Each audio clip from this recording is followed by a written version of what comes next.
C'est clairement un gang qui ne fait que mal. Pourtant, il est évalué comme une unité de civilisation spirituelle pour punir le mal et promouvoir le bien. Même la police locale a besoin de l'aide du gang. C'est juste parce que tu as traversé le corps d'un chef de gang. Et tu as éveillé un système de valeurs du mal. Chaque fois que tu tues une personne malfaisante, tu peux absorber les capacités de l'autre pour les utiliser pour toi. À ce moment-là, dans une chambre d'hôtel luxueuse, tu regardes la jeune fille qui tremble sur le lit. Et tu lui demandes sans réfléchir. Est-ce que tu es vierge?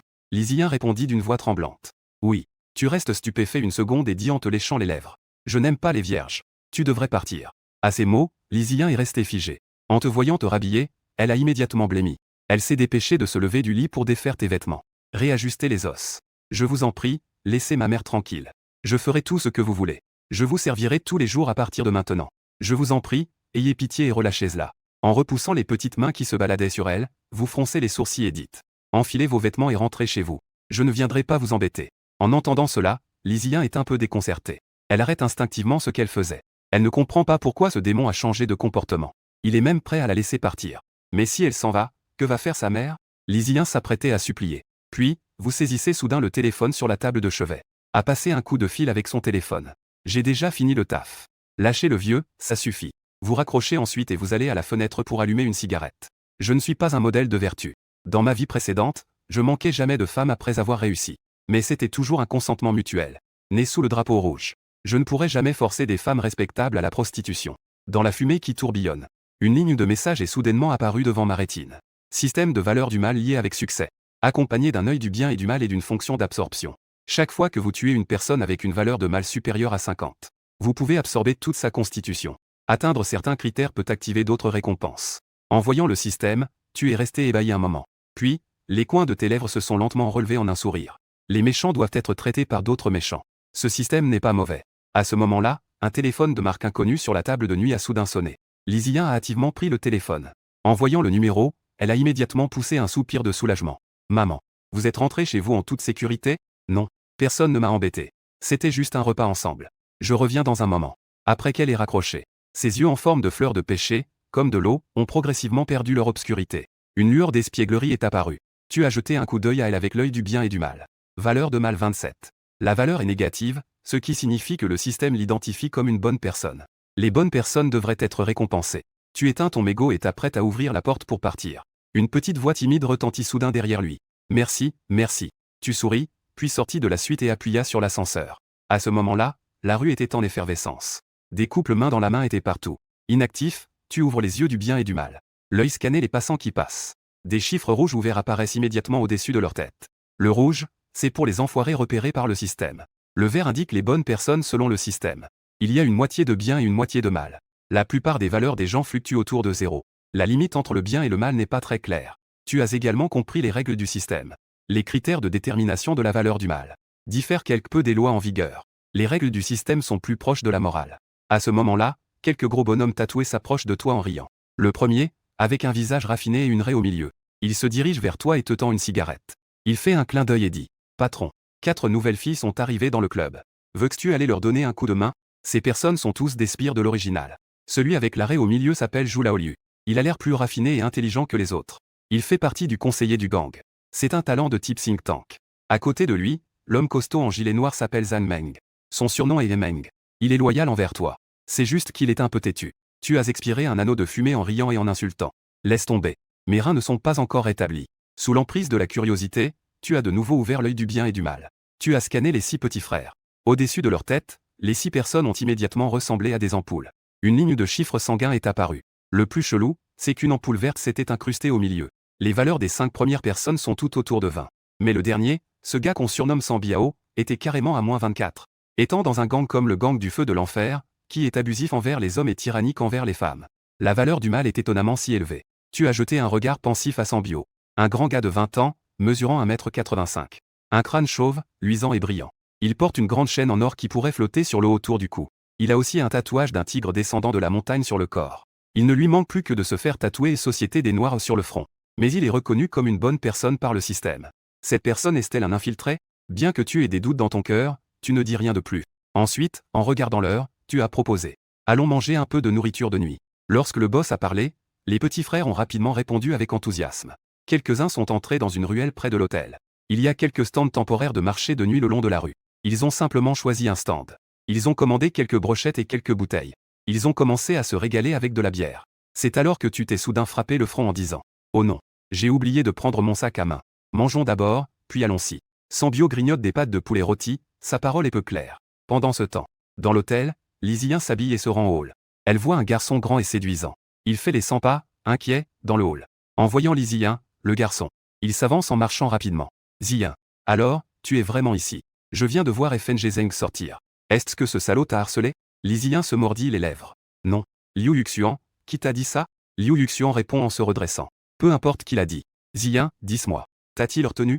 Te force-t-il à faire des choses que tu ne veux pas? Lizzie n'est pas douée pour mentir, elle ne peut que s'expliquer avec résignation. Nous avons juste discuté un peu. En entendant cela, Liu Yuxian blanchit et murmure. En effet. Il pousse un soupir en levant les yeux vers le ciel à un angle de 45 degrés. Puis, elle vit un dôme vert au-dessus de sa tête. Lizzie se sentit très démunie. Elle n'avait pas besoin d'expliquer à Liu Yuxian. Mais les faits étaient ainsi. Cacher les choses ne fait qu'encourager les rumeurs. Liu Yuxian baissa la tête, son visage presque déformé par la colère. Tu sais qui est Fan Zeng? C'est Justin. Qui ne fait que profiter de son statut au sein du gang pour dominer les autres. Pensant à la déesse qu'il avait poursuivie avec acharnement, qui en fait a été ainsi souillée. Liu Yuxian était si en colère que cela lui faisait mal au cœur. Il s'avança d'un pas, tendant la main pour attraper le bras de Lizzie. Est-ce que ce type te menace? Les autres ont peur de lui, mais pas moi. Je vais te conduire au poste de police. Lizzie recula d'un pas pour s'éloigner. Ce n'est pas ce que tu penses. Il n'y a pas de scène menaçante. Pourquoi devrais-je aller porter plainte? Une phrase a complètement brisé la défense de Liu Yuxian. Il désigna la fille avec incrédulité. Tu le protèges vraiment, cet animal? Ce qui l'énervait encore plus, c'était que il avait déjà abusé de son corps.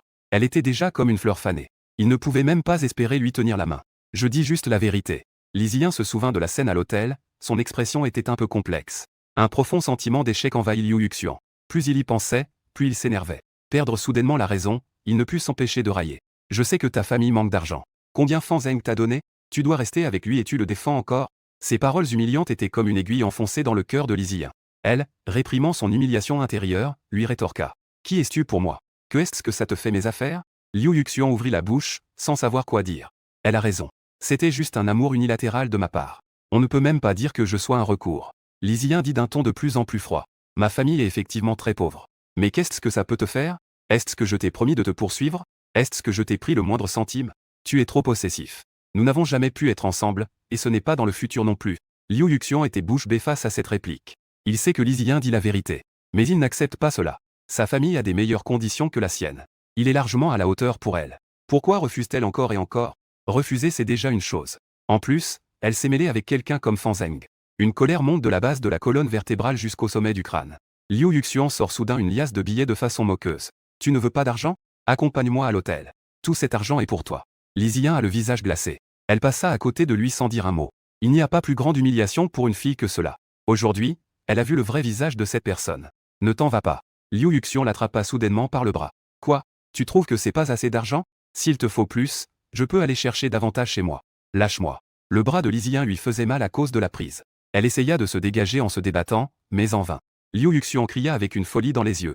Combien cet enfoiré de Fan Zeng t'a donné? Je peux doubler cela, ça te va? Li est aussi une personne au tempérament fort malgré son apparence douce.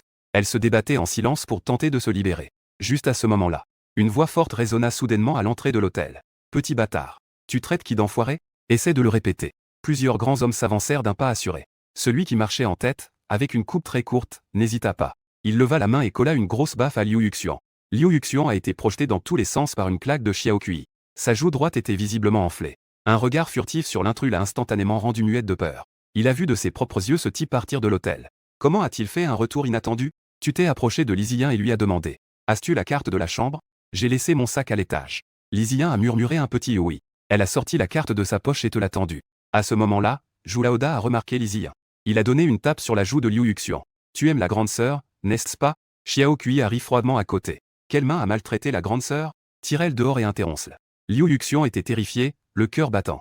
Il a regardé les autres clients du hall de l'hôtel avec un air désespéré. Malheureusement, tout le monde s'éloignait et personne ne se tenait pour le défendre. Lizzie se pinça les lèvres. L'appellation de grande sœur lui semblait un peu gênante, mais elle n'osait pas contredire. Cette affaire avait commencé à cause d'elle et elle n'osait pas partir. Elle pouvait seulement se tenir là, perdue. Tu lui as fait signe de la main. Rentre d'abord chez toi. À ces mots, Lizzie avança, soulagée, et s'en alla. Elle ressentait inexplicablement que ce méchant était plutôt compréhensif. Il savait toujours ce qu'il voulait. Juste à ce moment-là, le directeur de la réception de l'hôtel s'approcha en fronçant les sourcils et dit « Que faites-vous? Ne faites pas de scandale ici. » Xiao Kui fit un pas en avant. « Nous travaillons pour le gang de la Flamme Rouge. Cela va prendre un peu de temps. » À ces mots, l'expression du directeur de la réception changea instantanément, il dit avec résignation. « Alors ce sont des frères du gang de la Flamme Rouge. Cet endroit appartient aux frères Eru. Mes frères, pourriez-vous faire preuve de considération? Je vais informer Eru de préparer une table pour les frères. » D'accord. Ça ne gêne pas Chou Eru dans ses affaires. Nous allons faire des affaires. Tu acquiesces. Au premier ordre. 2 sbires l'ont chopé et ont voulu traîner Liu Yuxian dehors de force. Liu Yuxian est blême de peur. Le gang des Flammes Rouges a une grande influence dans le quartier sud. Traiter un simple citoyen comme un jouet. Frère Zeng. J'ai tort. Liu Yuxian tombe à genoux soudainement. Je vous en supplie, épargnez-moi. Tu le regardes avec un sourire en coin. Tout à l'heure, tu as dit que tu étais 2 fois plus que moi. On dirait que ta famille est très riche. Non. Ma famille est juste une famille ordinaire qui fait du petit commerce. Liu Yuxian pleure à chaudes larmes en disant. Alors tu es juste en train de te vanter. Je déteste les gens malhonnêtes. Meng, que pensais-tu qu'on devrait faire? Tu es le boss. Dis-nous.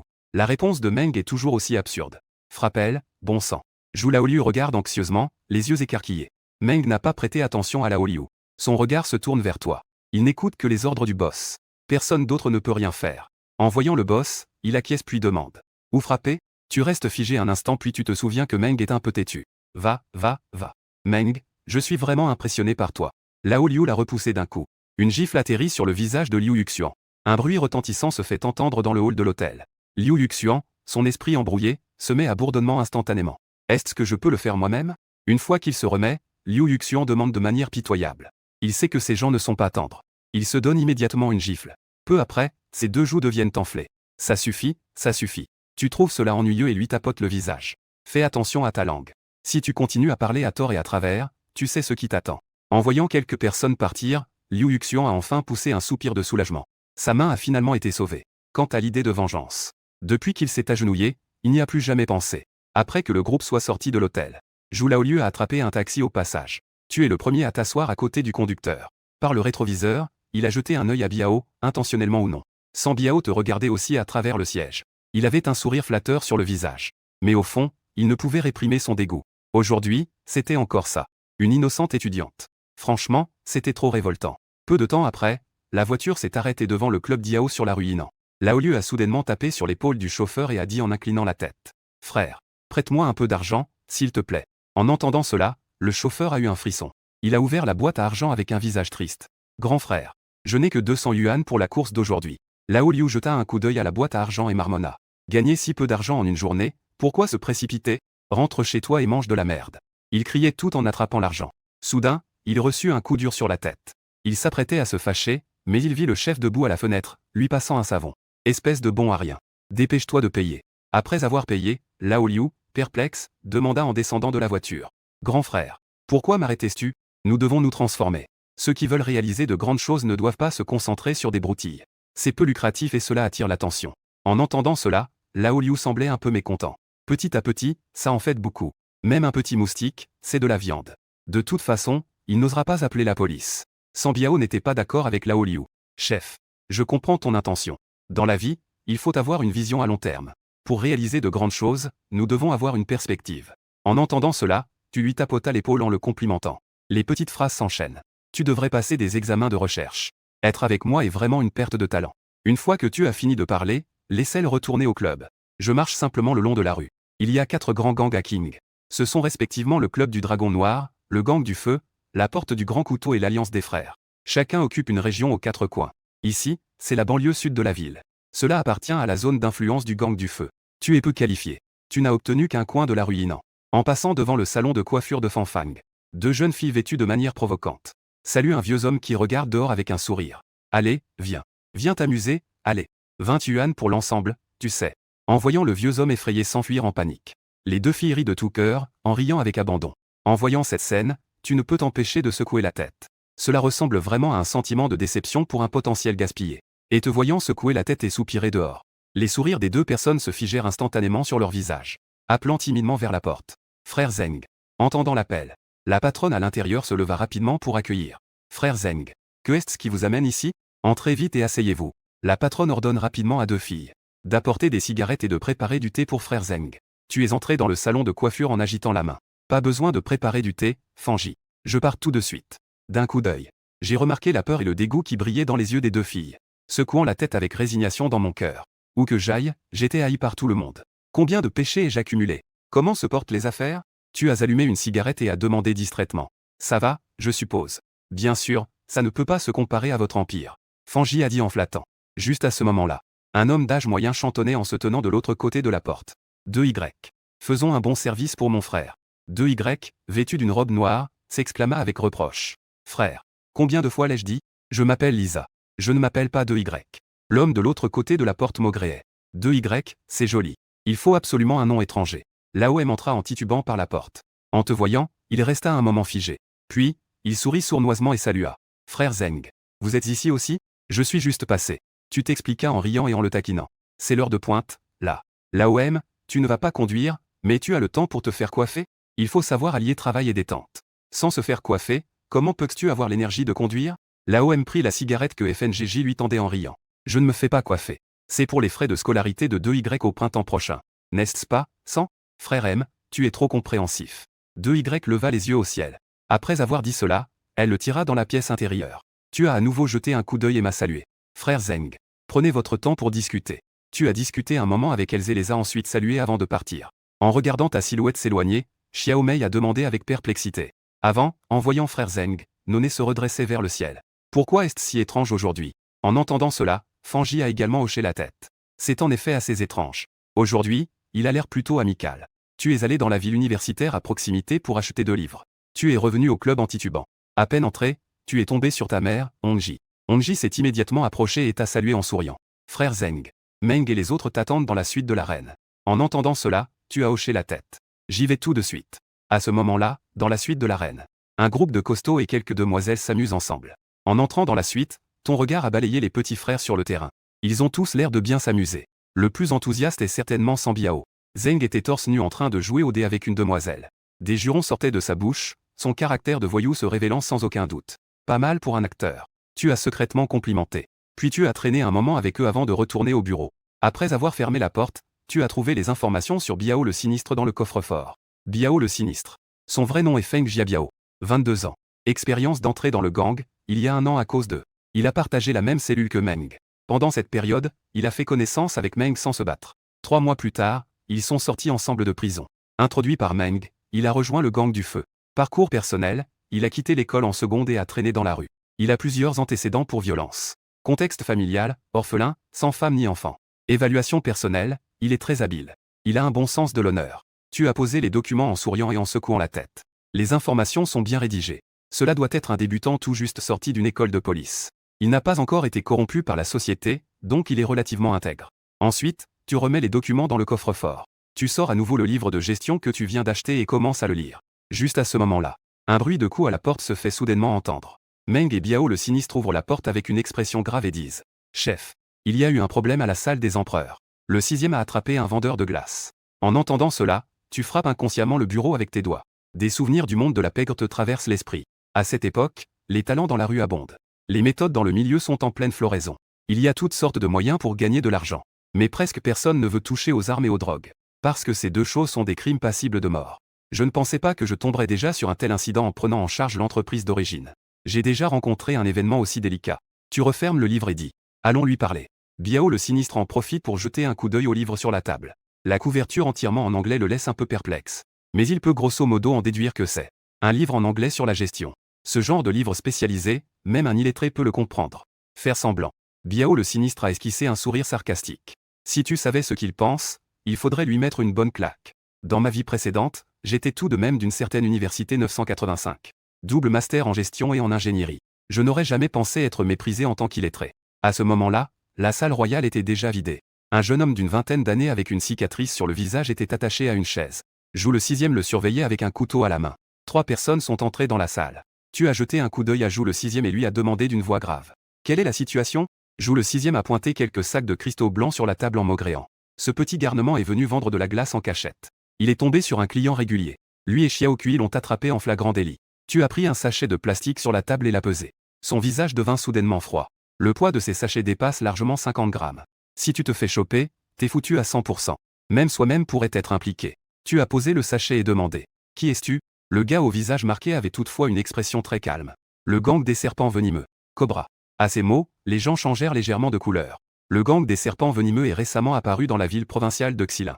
Une organisation criminelle bien connectée. Ils pensent à leur survie. Le gang est composé de meurtriers. Ils s'occupent des affaires que personne n'ose faire. Mais le risque est grand, tout comme le profit. Le gang des serpents venimeux a de l'argent quand il en veut et des armes quand il en veut. Leur influence n'est pas comparable à celle du gang des flammes. En voyant l'expression choquée de quelques personnes, le gars au visage marqué se sentit encore plus fier. Il a déjà été pris à disperser de la marchandise dans d'autres lieux. Cependant, tant qu'il donne son nom, il finit toujours par s'en sortir. Voici la force du gang des serpents venimeux. Xiao Kui ne peut pas supporter l'attitude arrogante de l'homme au visage cicatrisé. Il a pris le dos de son couteau et lui a donné une tape sur le visage. Que est-ce qui se passe avec le gang des serpents venimeux? Ici, c'est King. Ne dis pas que tu es un petit serpent. Même si tu es un dragon, tu dois te plier à moi. Tu as levé la main pour interrompre Xiao Kui et a dit d'un ton froid.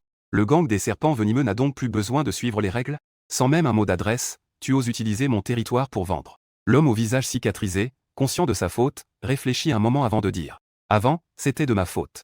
Je ne dis pas que je ne comprends pas les règles. Si tu es d'accord, nous pourrons collaborer plus tard. Je vous donnerai une partie des bénéfices. En entendant cela, tu as donné des instructions à Zhu Laoliu et aux 3 autres. Vous pouvez d'abord sortir. Je vais discuter avec lui en privé.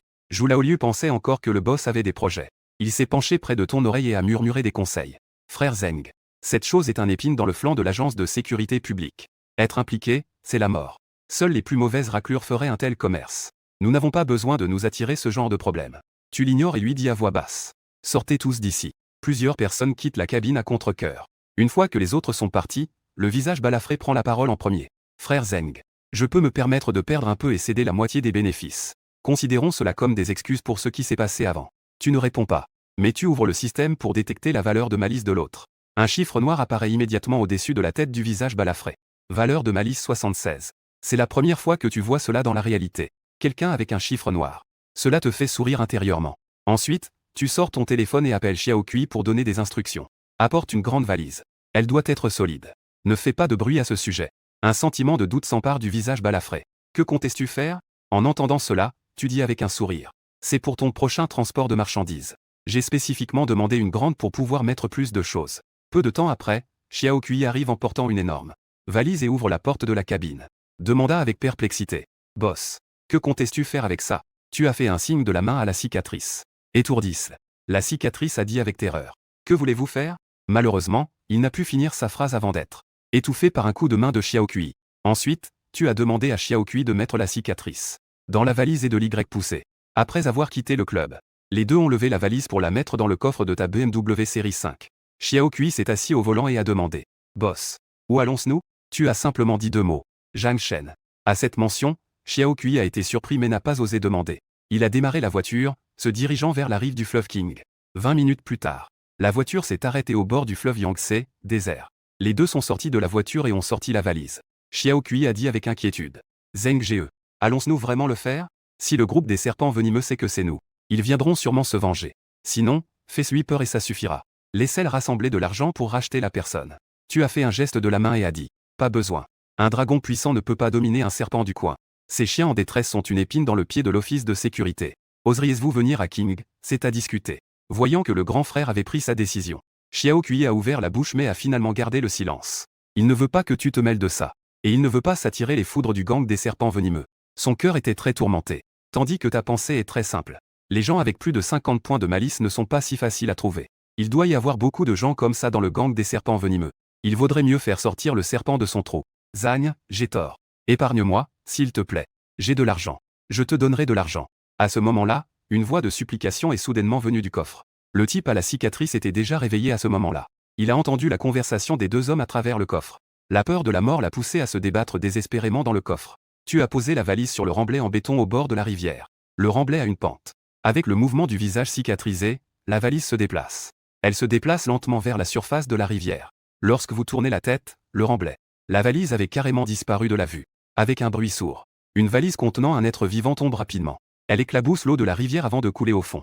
L'air devient soudainement silencieux. Les deux restent figés, se regardant. Après un moment, Xiao Kui demande à voix basse. Est-ce que cela compte comme un suicide? Tu as aussi l'air perplexe face à cette question. Au départ, je voulais que Xiao Kui prenne le couteau. Tester la fonction de dévoration est-il nécessaire? C'est efficace seulement si je le fais moi-même.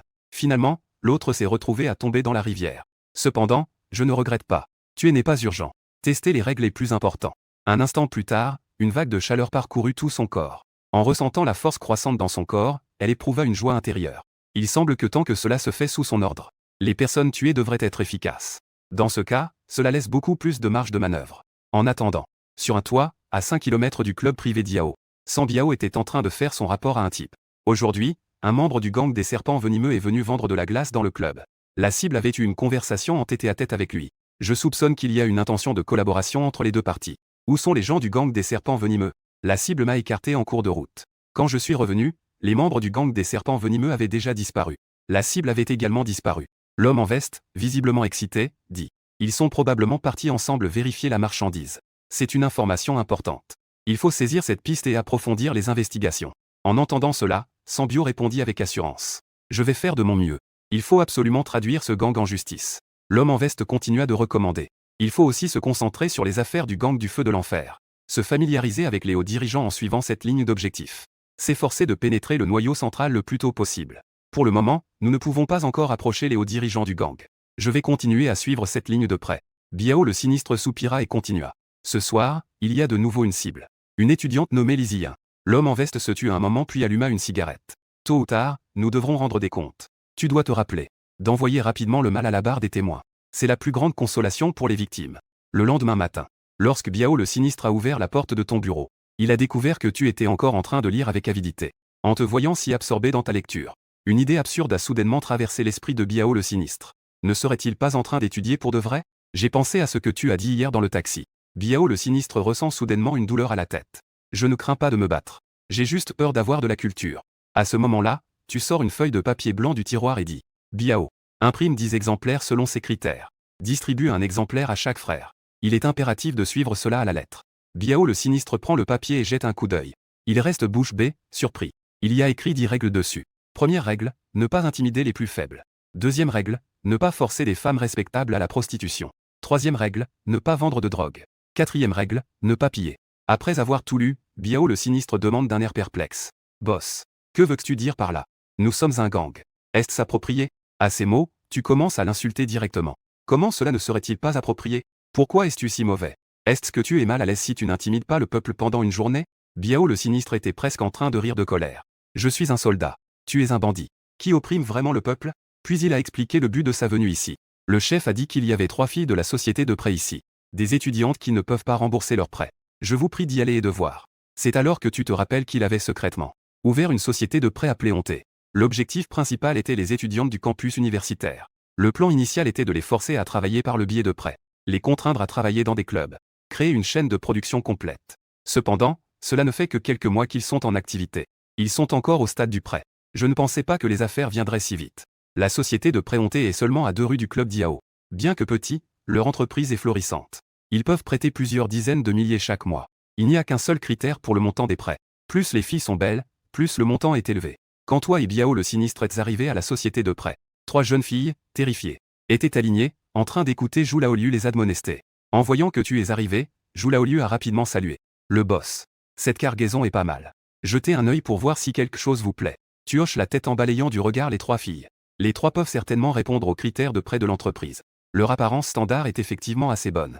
Surtout celle du milieu qui porte un sweat blanc, elle est la plus remarquable. Tu détournes le regard, t'installes confortablement dans le fauteuil du patron et demandes. Quelle est la situation? Zhu Laoliu tend 3 contrats et dit à voix basse. La plus à gauche s'appelle Yuanyuan. Elle a emprunté 10 000 et a déjà remboursé 13 000.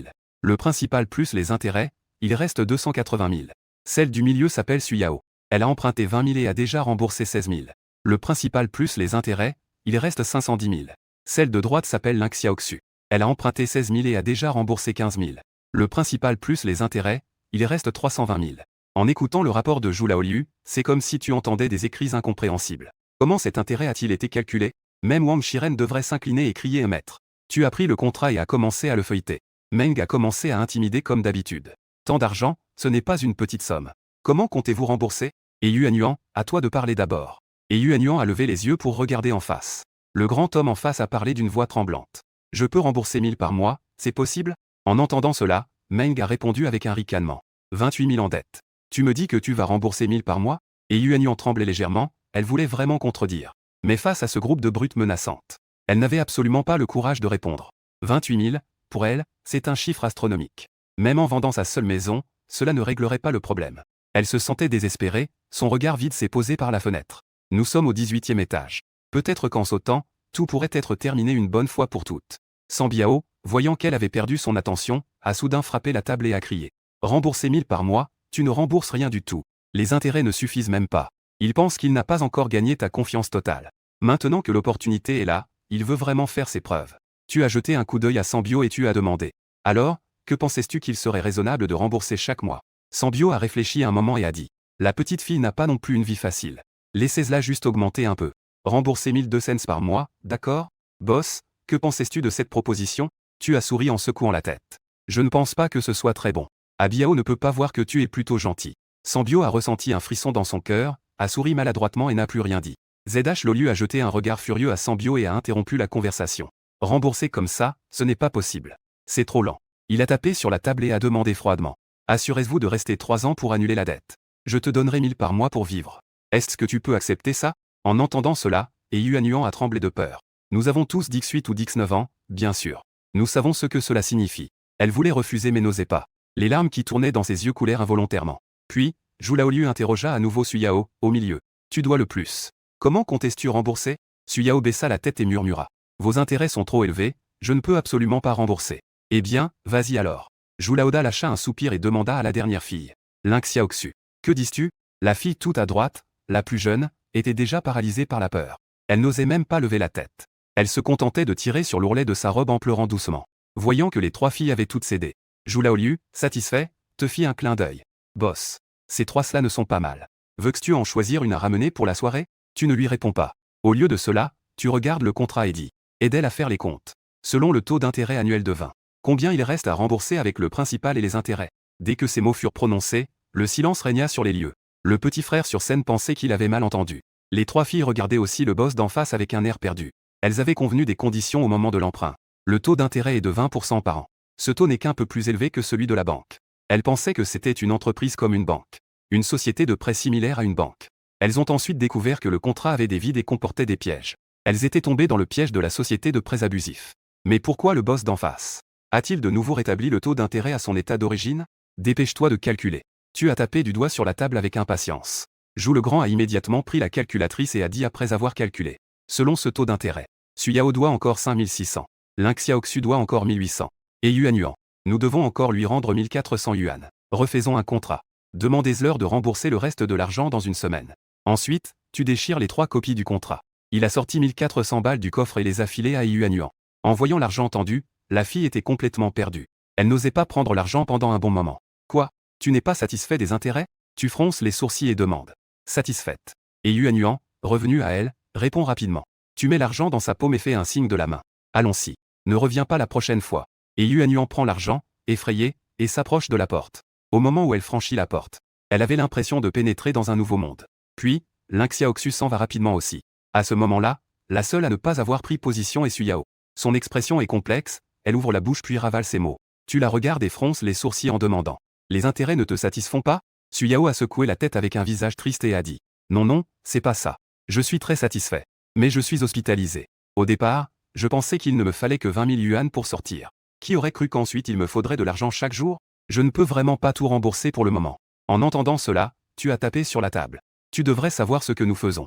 Suyao se sentait amère à l'intérieur. Elle savait que l'autre partie avait déjà été très indulgente. Si elle devait blâmer quelqu'un, ce serait seulement sa propre famille trop indulgente. Peu importe comment l'autre partie agirait, elle ne pourrait rien dire. Ensuite, tu as réfléchi un moment et as dit. Je te donne 3 choix. Viens travailler comme serveuse dans mon magasin.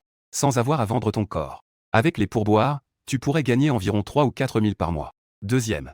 Fille d'accompagnement. Les clients peuvent toucher. Bien sûr, le revenu sera également beaucoup plus élevé. Troisième. Peu importe laquelle. Tu seras de toute façon mon employé. Les dettes peuvent être progressivement déduites de ton salaire. Je choisis la première option. Suyao a fait son choix sans hésitation. Mon père doit payer plus de 2000 par mois pour les frais d'hôpital. Avec ce revenu, après avoir payé les frais d'hôpital, je peux à peine m'en sortir. Et de ton point de vue, ce n'est pas une perte non plus.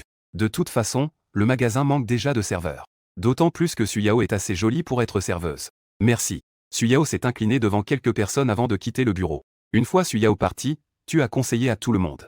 Les autres clients ont également modifié leur contrat selon ce taux d'intérêt. À l'avenir, en ce qui concerne le secteur des soirées, Nous ne faisons pas obstacle à ceux qui le font volontairement. Mais nous n'autorisons absolument pas à forcer qui que ce soit à se prostituer. Quelques petits frères se regardaient les uns les autres, perplexes. Sambiao avait une expression encore plus confuse. Je ne pensais pas que ce scélérat irait vraiment. Il a renoncé à ces 3 morceaux de viande juteuse à portée de main.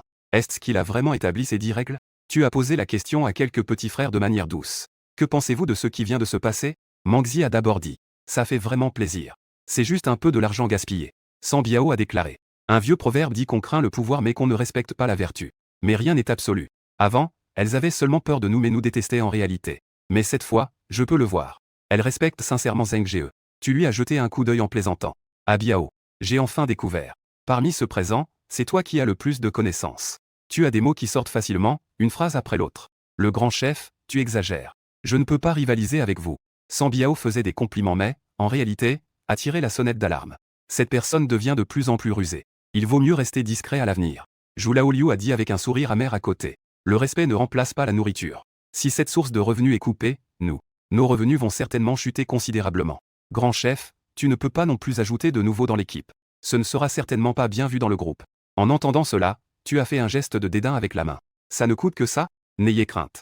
J'ai d'autres plans. Tu t'apprêtais à rentrer chez toi quand le téléphone a soudain sonné. En voyant le numéro, tu as renvoyé tout le monde. Une fois le téléphone connecté, tu as appelé poliment. Maître Qin.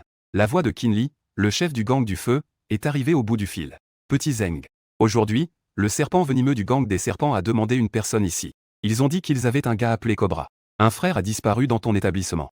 Après avoir préparé tes mots, tu as expliqué. En effet, un membre du gang des serpents est venu hier soir vendre des médicaments. Je l'ai pris sur le fait. Cependant, je savais qu'il était du gang des serpents. Après avoir compris cela, je l'ai immédiatement relâché. Qin Li a demandé avec étonnement. Comment le serpent blanc peut-il dire que tu as tué Cobra? C'est une injustice, maître Qin. Ne savez-vous pas qui je suis? Je ne suis pas faux à ce point. Comment pourrais-je provoquer les membres du gang des serpents? Le maître Qin marmonne, perplexe. Je pense aussi que tu ne pourrais pas faire une chose pareille. Cependant, ce que le serpent à sonnette a dit semble plutôt plausible. J'ai donné ton numéro à la vipère blanche. Il devrait t'appeler sous peu. Quoi qu'il en soit, ne coopère pas avec eux et ne les provoque pas. Compris. Après avoir dit cela, tu raccroches. À peine avais-tu raccroché que ça sonne à nouveau. L'appel provient d'un numéro étranger. Une voix d'homme rauque se fait entendre après que tu réponds. C'est bien le gang des flammes? Tu fais semblant de ne pas savoir. Qui es-tu? Je suis la vipère du gang des serpents. Je ne te connais pas. Va te faire voir. Tu raccroches brusquement, puis, tu ajoutes le numéro à ta liste noire. De l'autre côté du ligne. Dans une villa cachée de la ville de King. Un jeune homme aux cheveux blancs, furieux, fracasse son téléphone dans sa main. Espèce de chien. Les gangs locaux manquent vraiment de politesse. À côté, un homme en t-shirt noir ramasse le téléphone et demande. Frère, que devons-nous faire ensuite? Une lueur glaciale brillait dans les yeux de l'homme aux cheveux blancs. Rassemble tous les frères de King. Ce soir, prenons nos armes et agissons. Le chef demanda ensuite. Devons-nous prendre un pistolet? L'homme aux cheveux blancs regarda son petit frère avec un air de dédain et le gronda. C'est une blague. Une dizaine de personnes pour bloquer une seule personne, faut-il vraiment des armes? De plus, si on utilise une arme, la nature de l'affaire change complètement. Le chef murmura doucement. J'ai juste peur que le gang de feu de la flamme ait du renfort. Après tout, nous sommes à King. En entendant ces mots, l'homme aux cheveux blancs réfléchit un moment. Il sortit ensuite un pistolet de son tiroir. Il voulait montrer au gang local de King ce que cela signifiait. Quelle est la conséquence d'offenser le gang du serpent venimeux? Au milieu de la nuit. Après avoir terminé vos affaires avec la société de prêt, vous marchez sur le chemin du retour. Vous venez d'atteindre un carrefour. Soudain, des pas réguliers retentirent derrière vous. Votre esprit se met en alerte et vous tournez rapidement dans une ruelle sans caméra. Un instant plus tard, on voit un groupe d'hommes en noir au coin de la route à l'est. Ils s'approchent de toi, une machette enveloppée dans du papier journal. En même temps, on entend le bruit d'une lame qui se dégaine au coin de la route à l'ouest. Les deux côtés, à l'est et à l'ouest, sont bloqués. Il y a plus de 20 personnes de chaque côté. Tu ouvres le système de valeurs criminelles et scannes les alentours. Au-dessus de la foule de chaque côté, c'est une mer de têtes noires. Ce sont principalement des personnes avec une valeur criminelle supérieure à 50. Tu restes impassible et demandes. Que est-ce que vous me voulez? Un homme aux cheveux blancs sort du coin à l'ouest et te regarde en disant. Tu as du cran de passer un coup de fil à ma vipère blanche. En entendant cela, tu fais la moue. Je ne réponds jamais aux appels indésirables. L'homme aux cheveux blancs sort lentement la machette du papier journal et se moque. Le chef du gang des flammes rouges. Tu es plutôt provoquant. Quand je t'aurai décapité, je me demande si tu seras toujours aussi insolent. Tu es déjà prêt. Tu sors une paire de gants ajustés de ta poche et les enfiles. Puis, il sortit un poignard brillant. Il s'approcha calmement de la foule à l'est. Faites un peu de place, s'il vous plaît. Je veux rentrer chez moi. Tuzel pour moi. Au signal donné par le blanc. Le premier homme en noir à l'est, avec ses yeux, fixa intensément et leva sa machette pour frapper. Tu saisis son poignet. Tu enfonces le poignard dans son artère carotidienne avec rapidité puis tournes. Le sang commence à gicler sous pression. Tu t'écartes légèrement et une chaleur intense envahit ton corps. Après avoir dévoré cet homme en noir, ton corps est renforcé de manière significative. À ce moment-là, 2 machettes arrivent de chaque côté. Tu esquives de justesse en bougeant légèrement ton épaule. Ensuite, armé de ton poignard, tu élimines rapidement 2 d'entre eux. Peu après, les personnes derrière s'approchent également. Cependant, à ce moment-là, tu as déjà tué 3 personnes. La force dans mon corps est déjà d'au moins 7 ou 800 livres. Mon audition et ma vue ont été renforcées à un niveau effrayant. Tes oreilles bougent légèrement. J'entends le vent et je distingue la position, ce qui me permet d'éviter une lame derrière moi. Mon corps se tord sur place à une vitesse incroyable.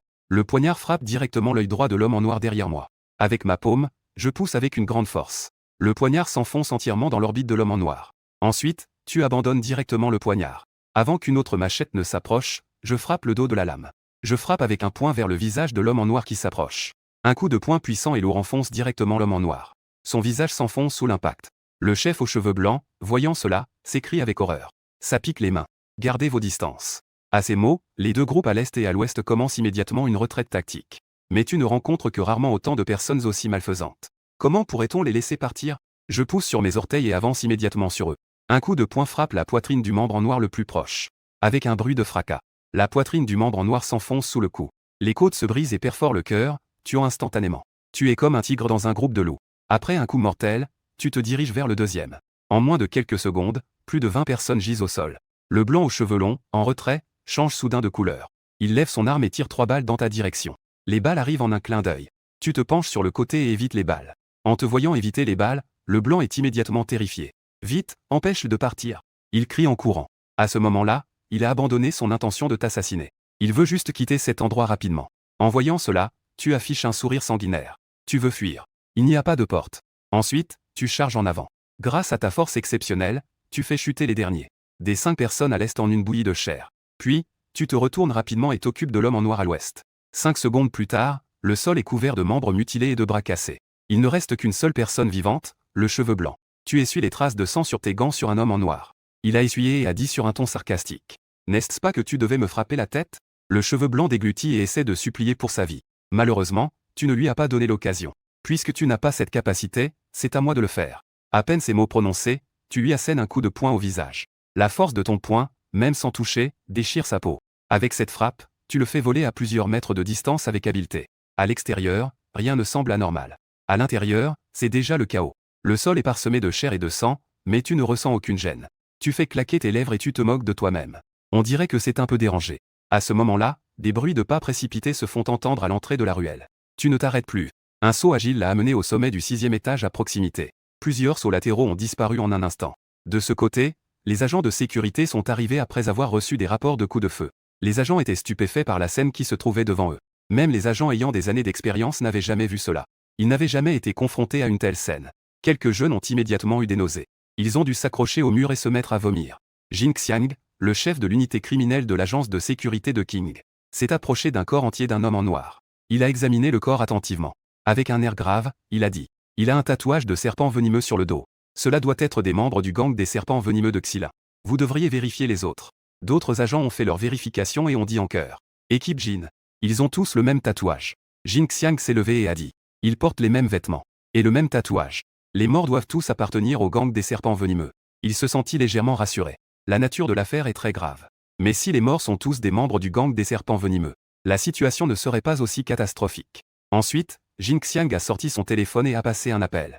Un moment plus tard, un médecin légiste en blouse blanche a finalement accouru. En voyant le sol couvert de cadavres mutilés, même le médecin légiste Wang, avec des décennies d'expérience, est resté stupéfait longtemps. Jin Xiang a fait signe au médecin légiste Wang de se dépêcher d'examiner la scène. Le vieux médecin légiste a mis des gants et a sorti sa trousse à outils, pour commencer à examiner ce qui est à proximité. Après un moment, il ne put s'empêcher de s'exclamer. Que se passe-t-il? Jin Xiang demanda avec curiosité. Le médecin légiste Wang répondit avec étonnement. La manière de mourir est trop étrange. Regarde l'endroit où ça lui a transpercé la poitrine. La cavité de la plaie présente des tissus comme si c'était une blessure par un objet contondant. Mais il n'y a pas de bord métallique, ça ne ressemble pas à une blessure causée par du métal. Mais si ce n'est pas le métal, qu'est-ce qui a causé cette blessure? Il se grattait la tête, complètement paumé. Une idée lui vient soudain. Il serre soudainement son poing et montre la plaie en disant. Comment ça se fait que ça ressemble à une blessure causée par un poing? Ma main est un peu petite. Petit Jin, essaie un peu. Jin Xiang ne peut s'empêcher de rouler des yeux. Ce vieux Wang est-il devenu fou? Dire des choses aussi absurdes. Jin Xiang essaie de lui expliquer l'absurdité de cette idée. Tu sais qu'il faut, pour frapper à travers le corps avec un poing, quelle force et vitesse cela nécessite-t-il? Même ces experts en arts martiaux à la télévision. Même les meilleurs ne peuvent pas toujours le faire. S'il existe vraiment une telle personne, alors ce n'est plus un être humain. C'est plutôt un super-héros. Le médecin légiste Wang se mit à faire des bruits avec sa bouche et dit « Équipe Jin. Je suis médecin légiste, je ne comprends pas ces principes, mais ces blessures ressemblent vraiment à des coups de poing. Peut-être qu'il y a vraiment ce genre de personnes dans le monde? Le fait que tu ne saches pas ne signifie pas qu'il n'y en a pas. » Jin Xiang pense qu'il y a un peu de vérité là-dedans. Il l'a tiré sur le côté et a demandé à voix basse. Quel est le degré de certitude? Plus de 90%. Nous devrons attendre de revenir au laboratoire pour en être sûr.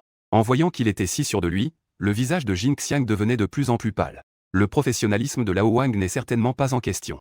S'il y a vraiment une telle personne à King. En comparaison, l'affaire elle-même n'a même plus d'importance. Jin Xiang jeta un coup d'œil au bras amputé sur le sol. En voyant le membre coupé, ses pensées fusèrent. Cette personne est-elle bonne ou mauvaise? Après avoir terminé, le médecin légiste est allé examiner un autre. Il a passé une demi-journée à s'occuper d'elle.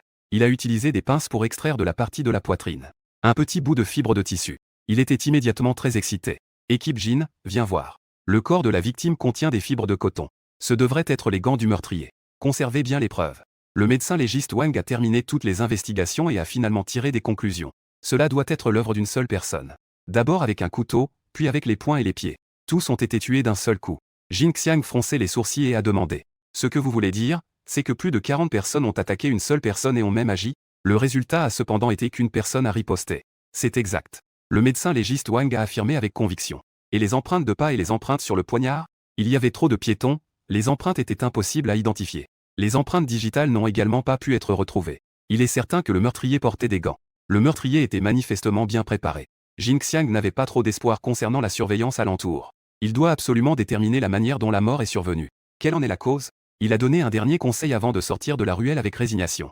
Pendant ce temps, tu es rentré chez toi pour réfléchir à tes gains de ce soir. Cette nuit, tu as tué un total de 47 personnes. Parmi eux, 4 personnes avaient un niveau de mal inférieur à 50, donc considérées comme des éliminations invalides. Les autres 43 personnes, sans tenir compte des différences de constitution. Cela t'a donné environ 43 fois la constitution d'un homme adulte. Avec le visage cicatrisé en plus de ta propre constitution. Actuellement, ta constitution équivaut à environ 45 fois celle d'un homme adulte ordinaire. Cependant, ton poids n'a pas vraiment changé. On dirait que c'est l'effet du système. Et à ce moment-là, le bureau de la sécurité publique de King a emprunté plusieurs personnes du chef-lieu de province durant la nuit. Des experts médico-légaux expérimentés ont effectué une inspection conjointe. Après plusieurs heures d'examen, une conclusion a finalement été tirée. Les déductions de l'expert Wang étaient complètement correctes. Et des fibres résiduelles sur les gants ont été analysées. Malheureusement, les gants n'étaient que des gants en coton et l'un très ordinaire. S'attaquer à cela revient à chercher une aiguille dans une botte de foin. Le lendemain, dans le bureau du directeur de la sécurité publique. Directeur Liang.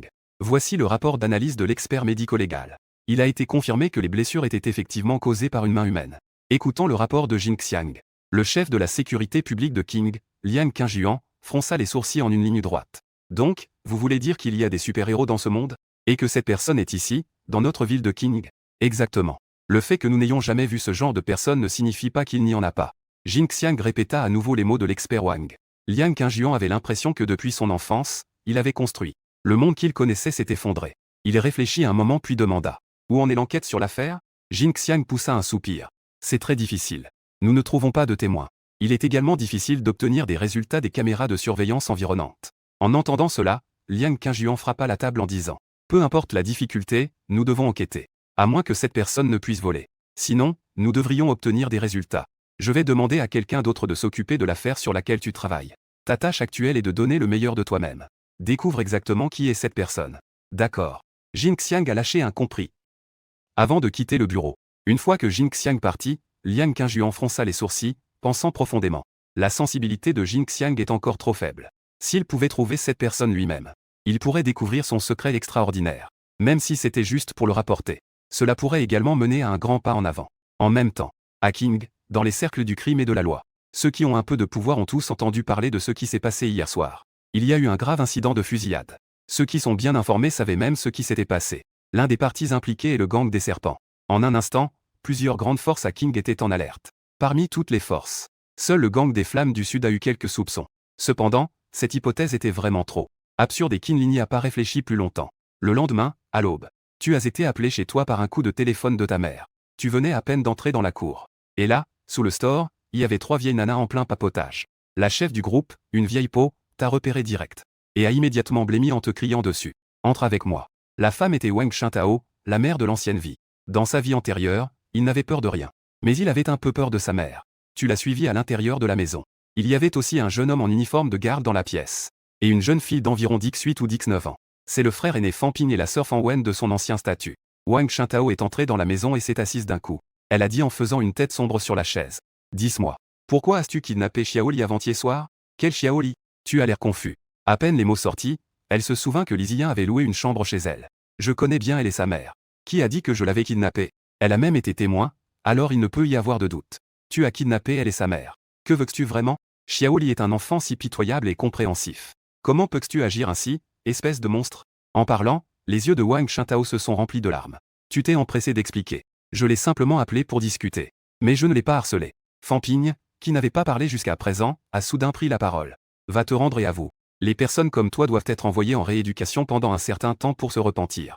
La petite sœur Fan Wen fronce également le nez à côté. Zijun est ma meilleure amie. Tu as même pu lui faire du mal. Grand frère, tu es vraiment un imbécile. Tu en as fait rire plusieurs. Il a immédiatement regardé de travers. Que voulez-vous? C'est un procès en 3 sessions. Si vous n'y croyez pas, faites venir Li Zijun pour qu'elle témoigne en personne. Qu'il en soit ainsi, faisons face à face. Fan Wen, en colère, a alors poussé la porte et est sortie. Une fois que Fan Wen est sortie, la vieille dame a recommencé à parler. Maintenant, tu n'as qu'un choix. Écoute ton grand frère et rende-toi pour demander un traitement clément. Tu venais juste d'ouvrir la bouche pour contredire. Soudain, 2 pas se sont fait entendre à l'extérieur de la porte. Wang Shintao a immédiatement vu Li Zijun. Avec les yeux rougis, elle s'est profondément inclinée. Enfant. Je suis désolé, ma chère. Je m'excuse pour cet animal. Que ce soit pour déposer une plainte ou autre, fais comme bon te semble. À ces mots, Li Ziyin avait l'air perplexe. Elle jeta un coup d'œil à l'intérieur de la maison et comprit soudain. Elle se hâta d'aider Wang Shintao à se relever. Tante. Fan Zeng ne m'a pas harcelé. Je sais que tu as peur de son identité dans le gang. Je te promets, tante, que je ne le soutiendrai jamais. Regarde. J'ai même appelé son grand frère. Il suffit de dire un mot et je l'enverrai en rééducation. Li Ziyin secoua la tête. Non, vraiment pas. Zeng Jie a juste discuté un moment avec moi. Les deux dirent que la conversation était tombée à pic. Mais Wang Shintao restait un peu sceptique. Tante. J'ai des choses à faire, je m'en vais d'abord. Après avoir dit au revoir, Li Ziyin et Wang Shintao se retournèrent et partirent. Une fois qu'elle partit, Wang Shintao te regarda avec un regard sceptique. C'est vraiment étrange, en effet. Ce n'est pas si étrange. Ça s'appelle le syndrome de Stockholm. Fan Wen intervint en disant. J'ai étudié la psychologie en mineur à l'université. Certaines victimes peuvent développer une identification émotionnelle avec leurs agresseurs. Elles peuvent même défendre leurs agresseurs. La situation de Ziyin doit être pour cette raison. En entendant cela, Wang Shintao a eu un éclair de lucidité. L'identification émotionnelle peut être une bonne chose. Tu as sali l'honneur de leur fille, il faut leur donner des explications. Tant que tu quittes ce gang de flammes. Et que tu te réformes. Je vais en parler à sa mère au sujet de vous deux. Il se pavane en dominant les autres dans ce gang. Tu comptes sur lui pour quitter le gang de flammes. C'est impossible. Fan Ping a secoué la tête avec mépris. J'y vais. Peu importe ce que vous ferez. Tu n'as pas envie de discuter avec eux. Tu te retournes et sors pour prendre ton petit déjeuner. Après avoir pris le petit déjeuner, tu te prépares à retourner au club pour te reposer. En passant devant le magasin de produits de santé sexuelle Starlight, tu entends les pleurs d'une petite fille. Une petite fille d'environ 6 ou 7 ans court hors du magasin. Une femme boitant derrière poursuivait la fille en l'injurant.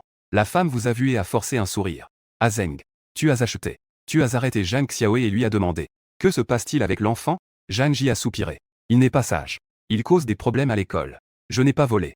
Je n'ai vraiment pas volé. Xiaoe se cachait derrière vous en disant avec obstination. Tu oses encore contredire. Zhang Ji leva la main pour frapper l'enfant. Tu as rapidement levé la main pour arrêter Zhang Ji. Écoute d'abord ce que l'enfant a à dire. Eria et Xiao Mei sortirent alors du magasin à côté pour aider. En voyant que 3 personnes le soutenaient, Zhang Xiaoe se sentit un peu plus courageux. Le professeur Wang m'accuse de vol. Je ne l'ai pas fait.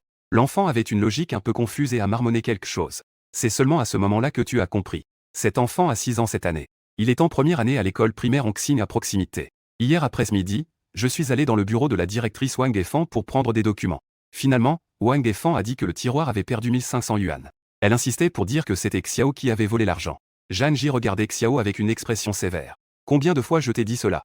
Même si nous sommes pauvres, nous devons être fiers. Il faut que nos mains et nos pieds soient propres.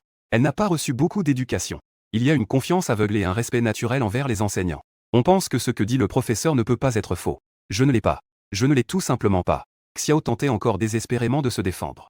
Tu as jeté un coup d'œil à elle avec le système de points de péché. Point de péché, 7. En voyant ce chiffre, tu as commencé à comprendre. Juste à ce moment-là, une femme d'âge moyen cria à l'intérieur de la maison. Est-ce ici la maison de Xiaole? Zhang-Ji se précipita à la porte du magasin en boitant pour saluer poliment. Professeur Wang. Que faites-vous ici?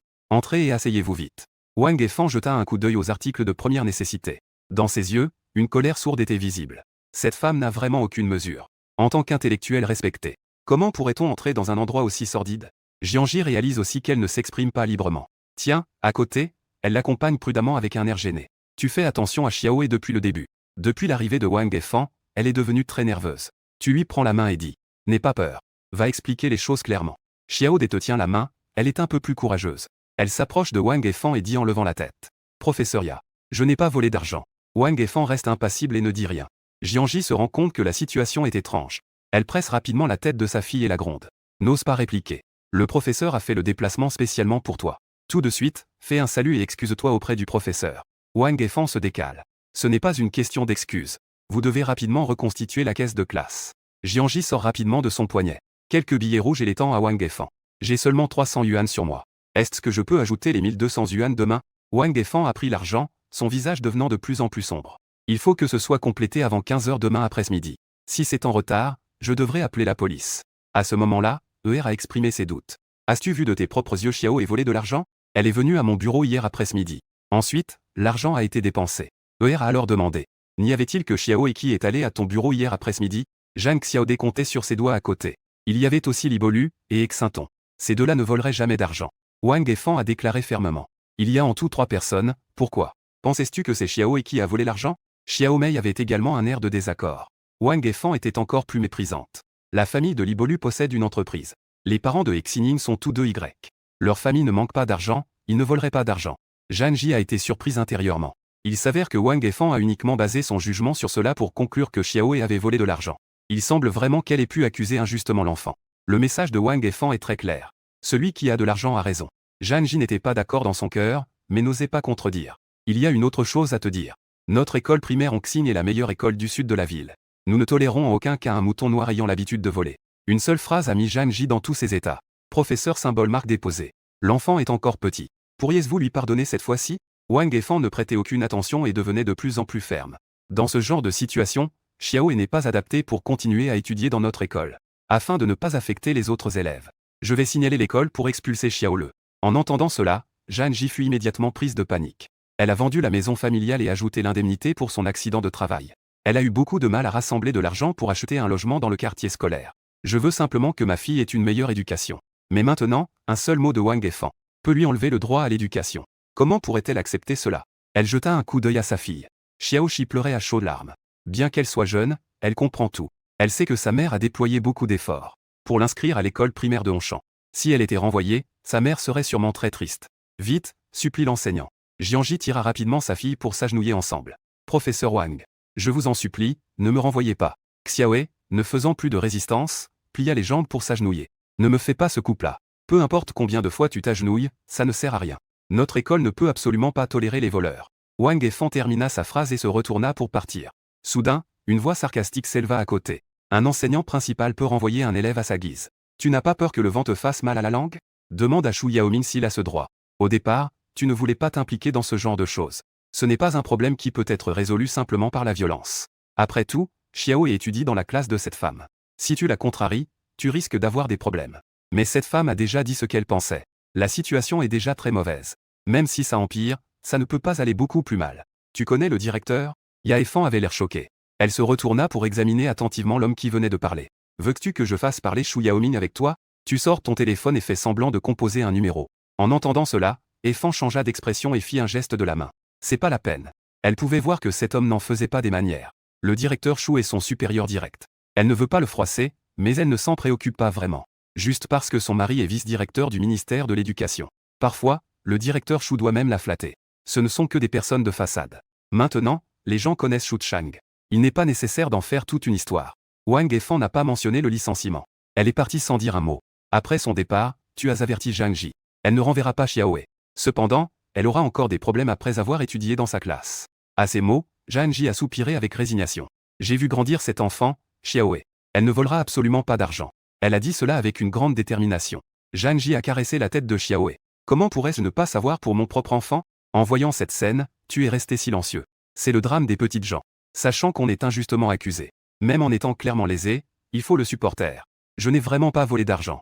Xiaoe a commencé à bouder à nouveau. Elle sait que 1500 yuan n'est pas une petite somme pour sa famille. Et donner de l'argent, c'est admettre le délit de vol. Janji s'est accroupi et a dit à sa fille. Maman sait que tu n'as pas volé d'argent. Xiaoe. À partir d'aujourd'hui, tu dois apprendre un mot. Compromis. Le compromis, c'est faire des concessions. Parfois, même si nous perdons, nous devons encaisser. Ce n'est que lorsque l'on sera fort qu'on pourra oublier ce mot. Donc, tu dois être motivé et bien étudié. À ce moment-là, Eria ne put s'empêcher de dire. Pourquoi ne pas expliquer clairement à Wang Efan? Janji secoua la tête avec désespoir. Tu ne l'as pas compris tout à l'heure?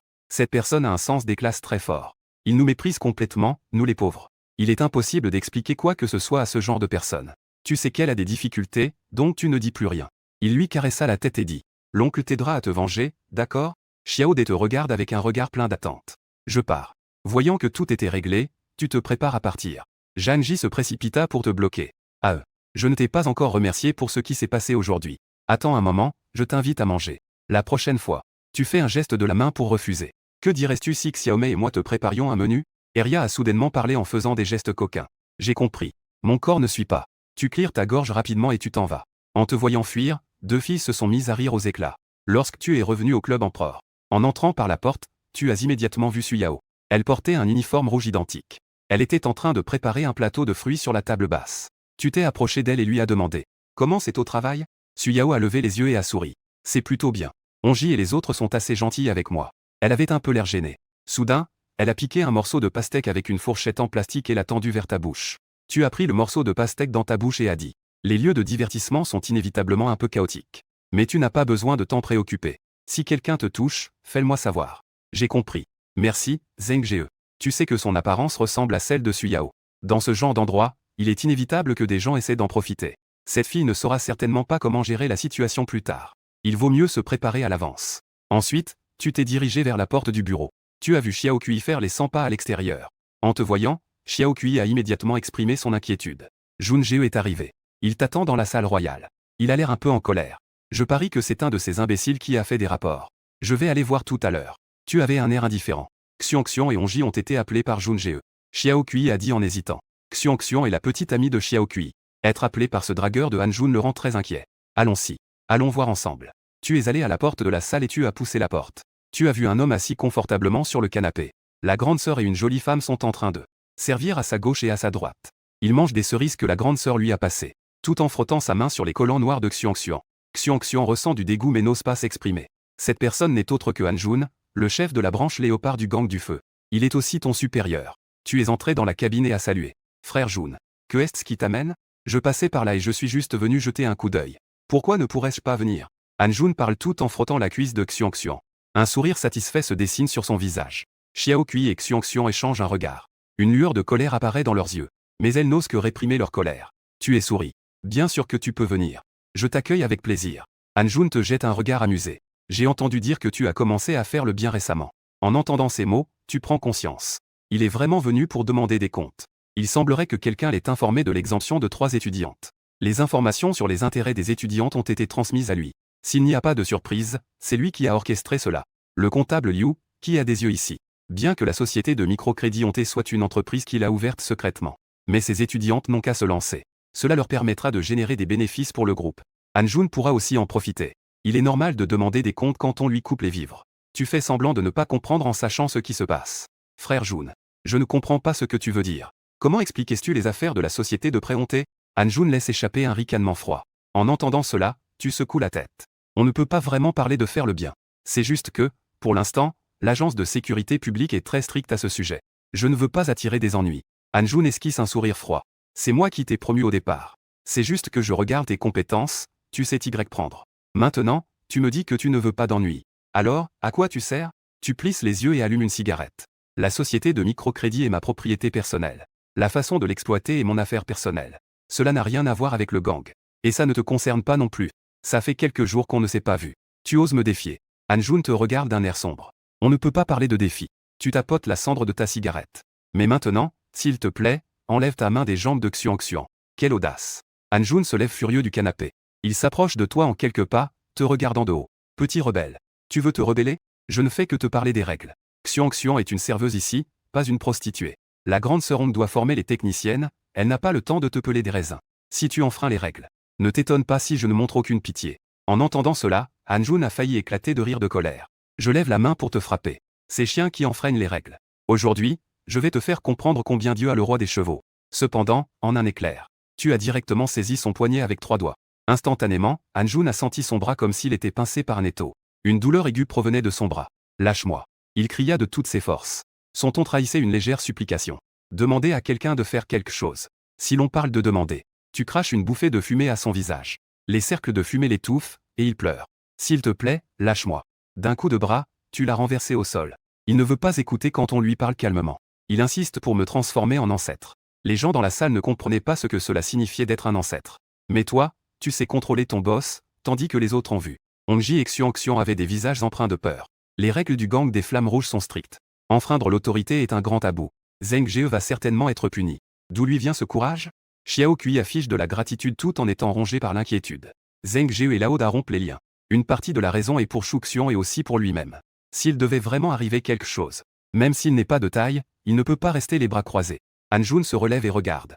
D'un coup d'œil son poignet bleuâtre. Il sait qu'un homme sage sait éviter les conflits inutiles. Il garde sa colère enfouie et ne continue pas à frapper. Tu as jeté un coup d'œil sur lui avec le système de valeur de mal. 47 points de valeur de mal. Tuer est inutile, sans grand intérêt. Le moment et l'endroit ne sont pas appropriés. D'après mes recherches ces derniers jours, la valeur de mal peut changer à tout moment. La valeur de mal de Meng Zi et des autres a un peu baissé ces derniers jours. À ce moment-là, il ne sera pas trop tard de passer à l'action quand il atteindra plus de 50. Tu es découragé et a fait un geste de la main. Va-t'en. Emmène aussi le comptable nommé Liu. Je vais rapporter cela à Kinigreque. Nous réglerons cela lentement. Han-Jun, après avoir lancé des menaces, quitta le club en silence. Une fois Han-Jun parti, Meng Zi et les autres, entendant la nouvelle, ils entrèrent dans la salle.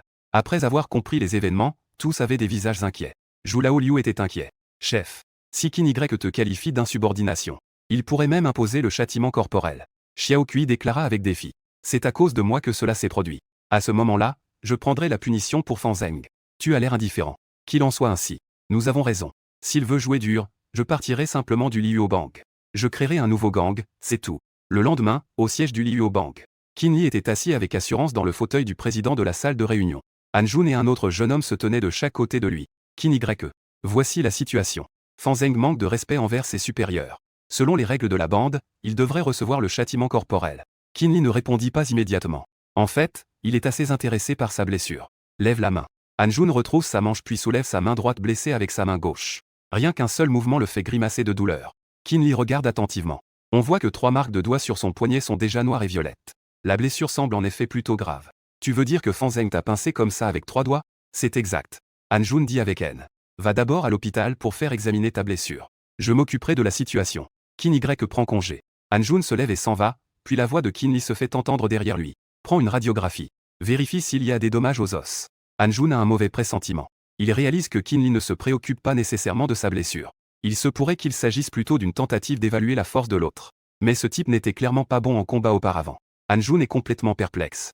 Après le départ de Han-Jun, Qin Li demande au jeune homme à ses côtés. Po-Jun, peux-tu le faire? L'homme est un garde du corps professionnel qu'il a embauché à un salaire élevé. Il a combattu dans des combats illégaux à l'étranger et a été mercenaire. Il maîtrise le Xing Yi Kan, le Baji Kan et divers autres arts martiaux. Ses compétences sont très impressionnantes.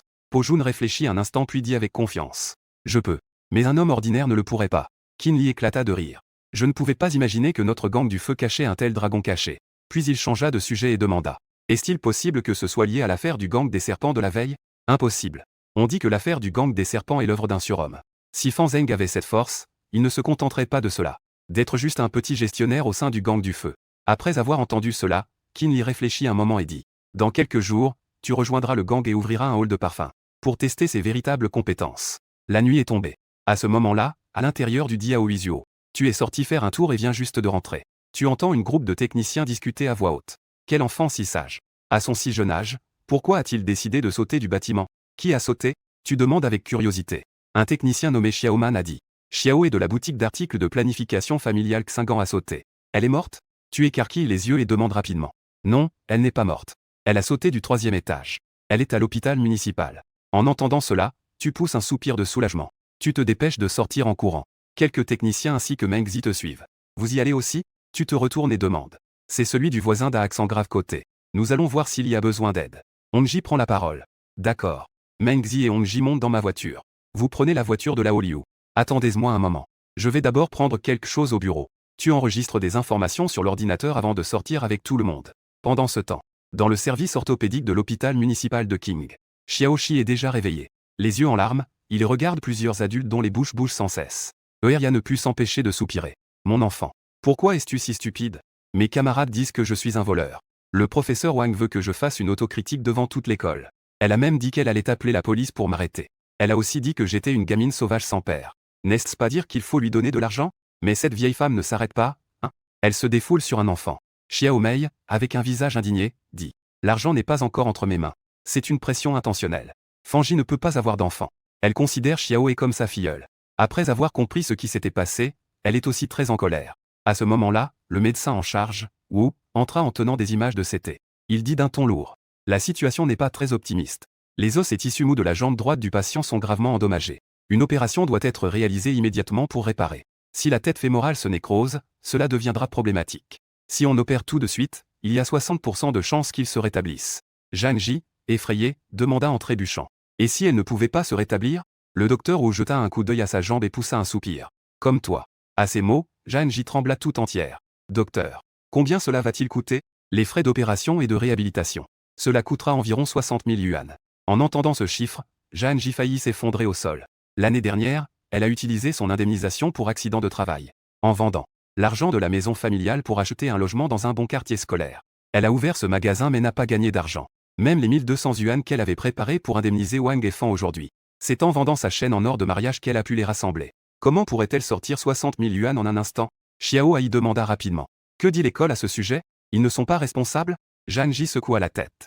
L'école dit que Xiao Ai ne s'est pas jeté du bâtiment de l'école, que ce n'est pas lié à l'école. Comment cela pourrait-il ne pas être lié? Si ce n'était pas pour que Wang et Fan, cette vieille femme, accuse injustement Xiao Sha. Comment Xiaomi pourrait-elle sauter du bâtiment? Xiao Ai était furieux. Peu importe le montant d'argent, il faut soigner l'enfant. Fanji a tendu une note. J'ai encore 5000 yuan ici, prends-le d'abord. Xiao Mei et Eer ont aussi tendu séparément.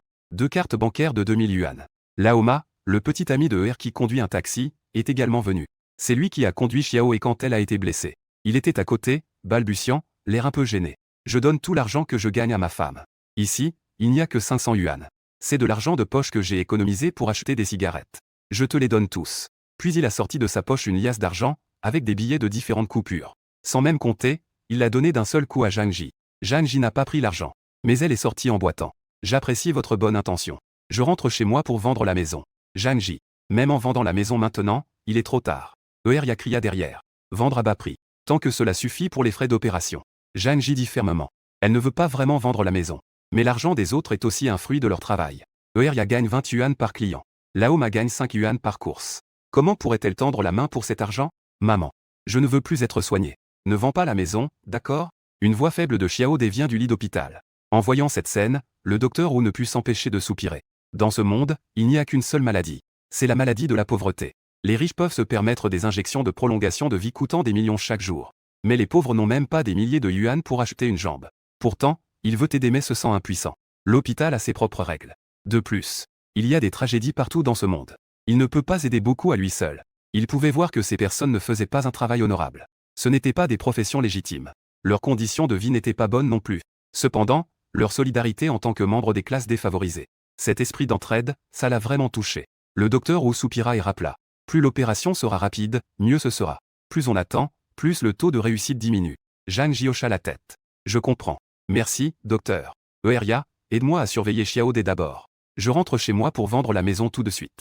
Cet esprit d'entraide, ça l'a vraiment touché. Elle tomba alors par hasard sur toi. Hongji, vous êtes arrivé.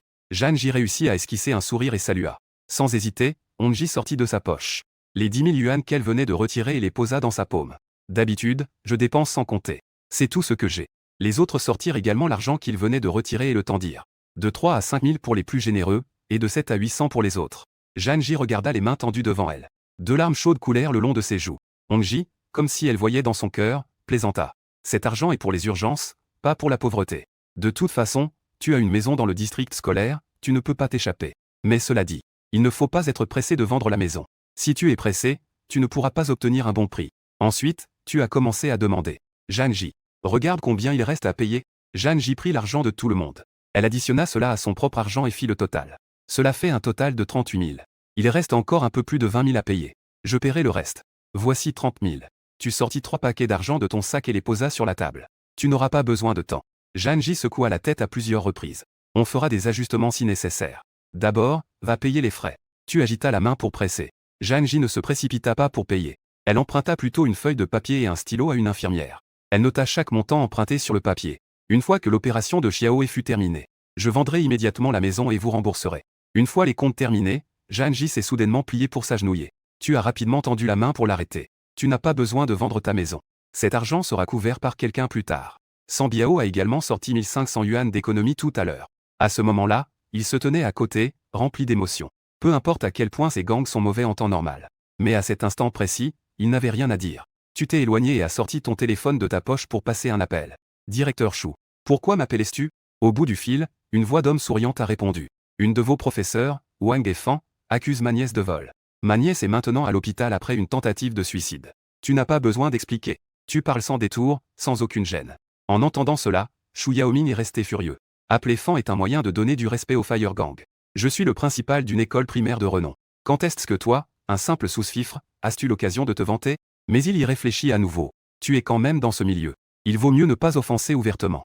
Shu Yaoming, réprimant sa colère, a dit. Le mari de Wang Efan est le vice-directeur de l'office de l'éducation. Quelles autorités ai-je pour le traiter? À ces mots, tu as ricané. Tu crois que le directeur ne peut pas gérer ses subordonnés? T'es pas sérieux? File chez toi au plus vite. Shu Yaoming, furieux, ne s'est plus montré courtois. Ta nièce est Zhang Xiao, de la classe de 2e année, n'est-ce pas? Je sais qu'elle a sauté du bâtiment ce matin. Je peux te le dire clairement. Parce que le lieu de l'incident n'est pas dans notre école primaire Hongxing. Selon la législation pertinente, l'école n'a pas commis de négligence dans sa gestion. En théorie, nous ne devrions pas être tenus responsables. Cependant, par souci humanitaire, nous pouvons accorder à Zhang Xiao 2000 yuan. Un dédommagement économique. C'est déjà une grande preuve de compassion. Shu Yaoming, tu dois comprendre un fait. La cause de cet incident vient de votre école. Wang Efan a accusé ma nièce de vol. Personne ne peut vraiment dire s'il s'agit de voler de l'argent. Si Monsieur Fan pense que votre nièce a été injustement traitée, je vous conseille de porter plainte à la police. En entendant cela, vous avez immédiatement ri avec colère. Très bien. Vous avez directement raccroché et cherché dans votre téléphone pendant un moment. Puis, vous lui avez envoyé une vidéo. La vidéo contient des extraits de Shu Yaoming venant dépenser dans le magasin. Ce n'est pas très grave. Mais le faire suspendre et le détenir quelques jours est tout à fait suffisant. Un directeur d'école primaire de son niveau est déjà sous surveillance du gang des flammes. Mais ce n'est que la périphérie. Pas même une demi-minute. Le téléphone de Shu Yaoming a sonné avec un ton un peu paniqué. En gros, ce n'est pas très juste de votre part. Vous avez dit froidement. Je vous donne 1 heure. Emmenez cette femme nommée Wang Efan. Allez à l'hôpital municipal. Venez ou pas, c'est à vous de voir. Ensuite, vous êtes entré dans la chambre. Vous avez tiré Lao Liu sur le côté et dit. École primaire Hongxing. La maîtresse de la classe de 2e année, Wang Efan. Tu devrais enquêter pour découvrir où elle habite. Quelle est la situation chez elle? Lao Liu a immédiatement affiché un sourire cruel et sanguinaire. Je garantis que la mission sera accomplie. À ce moment-là, dans la chambre d'hôpital. Après avoir entendu les raisons, Hongji et les autres étaient tous très en colère. Mengzi a immédiatement dit qu'il voulait briser les jambes de Wang Efan. Mais tu as été arrêté par toi et San Biao. 20 minutes plus tard, tu n'as pas attendu Shu Yaoming. Mais tu as attendu Wang Efan, furieuse. Elle a ouvert la porte de la chambre d'hôpital avec arrogance. Elle a ignoré le groupe de gangsters dans la chambre. Elle a immédiatement demandé à Zhang Ji. Il est déjà 3 heures de l'après-midi. L'argent restant de 1200 yuan est-il prêt? Tu cherches à te faire frapper? Mengzi s'est approché d'elle en la menaçant du regard. Wang Efan a jeté un coup d'œil à Mengzi, sans montrer la moindre peur. Les gangsters sont impressionnants, hein? Si tu as du courage, frappe-moi. Il y a des caméras de surveillance partout ici. Si tu bouges, je t'enverrai en prison. Mengzi est tellement têtu qu'il ne considère jamais les conséquences. Il allait immédiatement lui donner une gifle. Sa main, à mi-chemin, a été arrêtée par Zhu Laoliu. Zhu Laoliu l'a tiré sur le côté et a dit doucement. Ne te bats pas ici. Ce n'est pas amusant si ça ne fait pas mal. Tu veux faire les choses en grand? Mengzi a souri largement. À ce moment-là, Zhang Ji avait déjà payé. Il lui restait encore quelques milliers de yuan en main. Cependant, elle n'avait pas l'intention de donner d'argent. Elle ne comptera pas faire des compromis maintenant que sa fille est blessée comme ça. Wang Efan a lancé un regard méprisant à Zhang Ji. Tu comptes faire le sourd? Le docteur Wu, présent sur les lieux, était également au courant de la situation. Ne pouvant s'empêcher d'intervenir, il a dit. Cet enseignant. Je pense que cet enfant est assez sage, il ne devrait pas voler de l'argent. Wang Efan jeta un coup d'œil à son badge sur la poitrine. Wu Gomin, médecin-chef en orthopédie à l'hôpital municipal de Qing. Il a immédiatement changé de ton et a dit. Wu Yisheng. Tu ne connais pas le caractère de ces gens. Ils peuvent faire n'importe quoi. On commence par voler une aiguille, puis on finit par voler de l'or. Si on n'éduque pas tôt, on risque de finir en prison. Wu Yisheng réfléchit un moment. En tant qu'enseignant, tu dois être un modèle. On ne doit pas juger les gens avec des préjugés. Wang Efan ne l'accepta pas tout de suite. Pas besoin d'être poli dans la conversation. Qui a jugé les gens de cette manière? J'ai juste dit la vérité sur mon achat. Si tu ne connais pas la situation, tais-toi un peu. Après avoir parlé, Wang Efan se tourna vers Zhang Ji et la menaça. Tu ne comptes pas rendre l'argent? Si tu ne rends pas, j'appellerai la police. Pas besoin que tu le fasses. Je vais le faire moi-même. Zhang Ji termina sa phrase et appuya sur les touches pour composer. Après avoir raccroché, elle dit froidement. Le shérif arrive tout de suite. Attends un peu.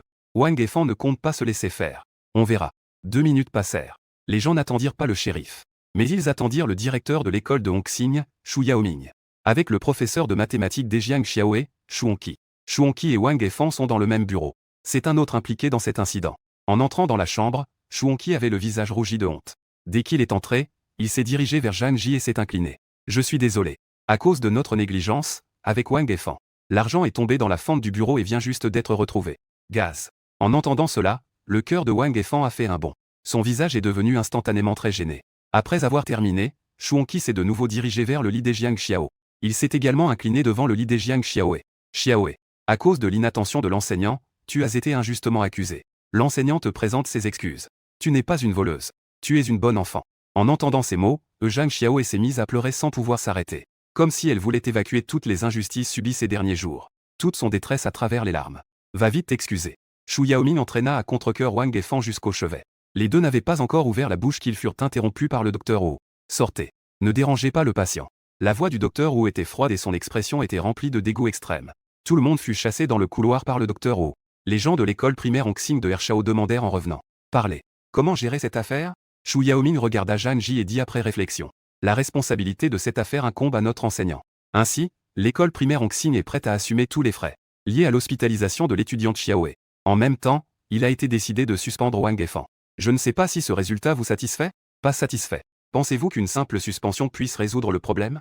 C'est une belle illusion. Zhang Ji n'avait pas encore parlé que Eria s'exclama immédiatement. Wang Efan, furieuse, se mit à crier les bras croisés. Que est-ce que cela te fait? Je discute avec les parents de Zhang Xiao. Elle est la tante de Xiaoe. Son avis est le mien. Zhang Ji expliqua à ce moment-là. Que voulez-vous alors? Ne voulez-vous pas me forcer à démissionner? Wang Efan avait un air méprisant. Xiao Mei dit à côté. Des gens comme toi doivent purger une peine de prison pour expier leurs crimes. Wang Efan scoffait. Quelle blague! Ce n'est pas moi qui l'ai poussé. Je n'ai pas enfreint la loi, pourquoi devrais-je aller en prison? Xiao Mei s'apprêtait à répondre. Soudain, plusieurs agents de sécurité s'approchèrent. L'agent de sécurité en tête demanda. C'est vous qui avez porté plainte? C'est moi qui l'ai fait. Sir Jeanne hocha la tête et raconta toute l'histoire en détail. Après avoir écouté, plusieurs agents de sécurité avaient des visages très sombres. Une agente de sécurité, femme, avait le visage livide de colère. Elle dit froidement à Wang Efan. Des gens comme vous n'ont rien à faire dans le corps enseignant. C'est vraiment une honte pour le milieu éducatif. Tu insultes qui? Quel est ton numéro de badge? Crois-le ou non, je vais te dénoncer. Wang Efan, en tant qu'épouse du vice-directeur, n'est pas quelqu'un à prendre à la légère. Elle se mit immédiatement les mains sur les hanches, prête à la confrontation. Xiao, fais attention à tes mots. Un agent de sécurité à côté murmura un avertissement. La femme agent de sécurité ne dit plus rien. Elle tourna ensuite son regard vers Zhang Ji et demanda. Quelles sont vos revendications?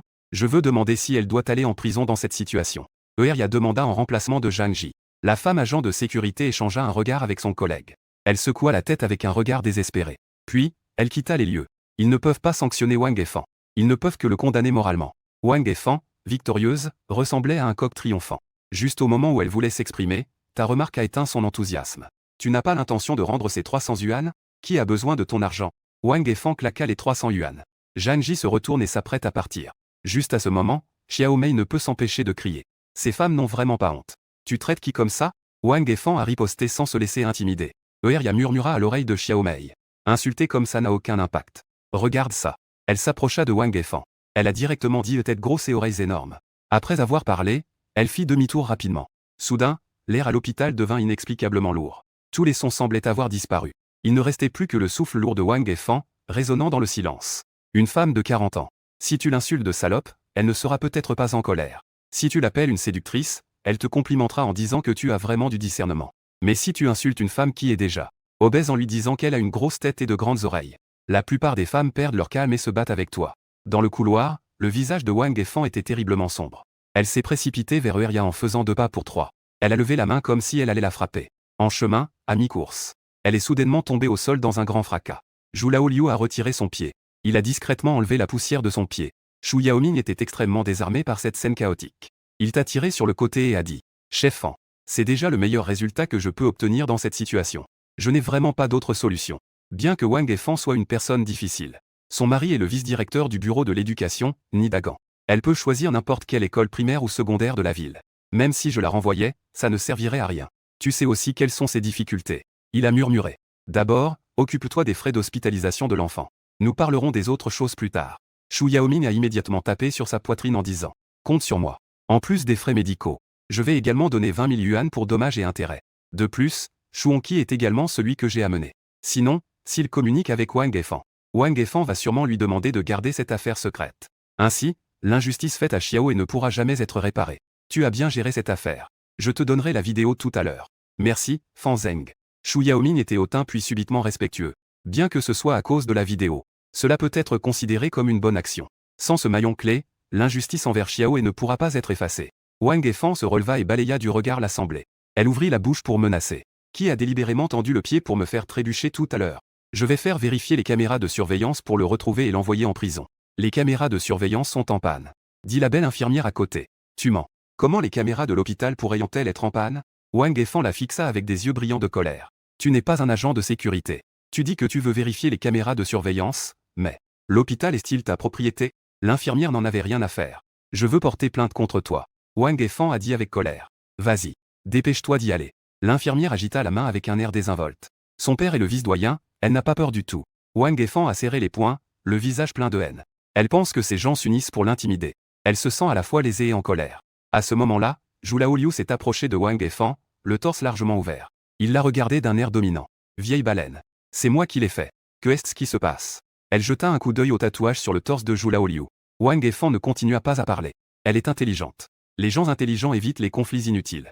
Elle émit un soupir de mépris et s'apprêtait à partir. Soudain, un groupe est apparu au coin du couloir. Les journalistes sont accourus comme une ruche. En voyant toute cette agitation, Wang Efan savait très bien que ces journalistes. C'est à propos de l'affaire de Zhang Xiaoe. Il s'agit probablement d'une interview pour elle-même. La journaliste en chef du journal provincial a collé le micro sur son visage. Puis-je vous demander si vous êtes Wang Efan? Wang Efan répondit froidement. Oui. Que est-ce qu'il y a? Puis-je vous demander pourquoi vous avez décidé, sans aucune preuve réelle, de croire qu'un enfant de 6 ans a volé de l'argent? Wang Efan expliqua calmement. J'ai été en effet un peu autoritaire dans cette affaire. Mais je pense que je n'ai pas tort. Je me suis simplement basé sur la situation familiale de l'élève. Pour faire quelques déductions raisonnables. Vous êtes professeur, après tout. N'avez-vous jamais envisagé d'être juste et équitable avec vos élèves? Wang Efan la regarda avec dédain.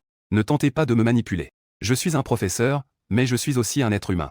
Il est normal d'avoir des préférences parmi les élèves. N'aimez-vous pas vous faire des amis parmi les gens de haut niveau? Préférez-vous traîner avec des personnes de moindre qualité? La journaliste poursuivit. Mais les faits prouvent que tu as tort. Finalement, la vérité éclate, l'argent n'a pas été perdu. Alors, puis-je demander ce qui s'est passé? As-tu pensé à démissionner pour ta faute? Je n'y ai jamais pensé. Je n'ai violé aucune loi et je n'ai fait aucune erreur, alors pourquoi devrais-je démissionner? Si j'ai tort, laissez la loi me juger. Vous n'avez aucun droit de donner des leçons. Wang Efan, avec assurance, a laissé la journaliste stupéfaite. Elle finit sa phrase et s'en alla avec fierté. La journaliste a été envoyée par Zhang Ji par l'intermédiaire d'un ami. Depuis que sa fille a sauté du toit, elle a préparé 2 plans. Mais elle ne s'attendait pas à ce que Wang Efan ait une si belle éloquence. Elle a ses propres théories tordues, elle n'a pas peur de l'opinion publique. Le lendemain, il y a eu des nouvelles sur Tiania concernant le cas. Des nouvelles sur le suicide de la jeune fille Luo. Le déroulement complet de l'événement a été dévoilé. Y compris l'interview de Wang Efan. La vidéo a également été mise en ligne. La question de l'éducation et celle des enfants sont déjà au centre des préoccupations du public. En seulement quelques heures, Internet est devenu fou. Nidagan a également vu les reportages pertinents. En rentrant chez lui, il s'est assis sur le canapé sans un mot. Son visage était sombre comme des nuages orageux. Wang Efan est très arrogante à l'extérieur mais à la maison. Elle est en revanche la typique femme au foyer modèle. Elle sait très bien que tout ce qu'elle a vient de son mari. C'est aussi ce que Nidagan a toujours enduré.